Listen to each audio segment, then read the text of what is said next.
Short trivia. I've already been doing Michael Jackson impersonation for 15 years. I'm already 28 years old. And I was doing this since I was 13. Again, this is a busking for a cause for Miss Amber Chang. Kasi, yan, nasunog po ang 60% ng katawan niya while she's pregnant. And nadamay po yung 7 months old na baby sa kanya, nawala na rin po.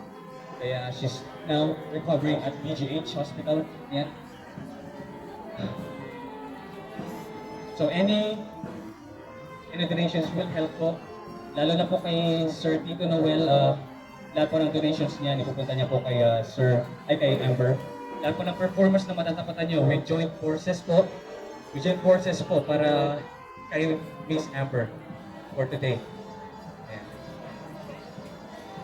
So it doesn't matter kung kaninong tip box po ang lalagyan niyo. Thank you po.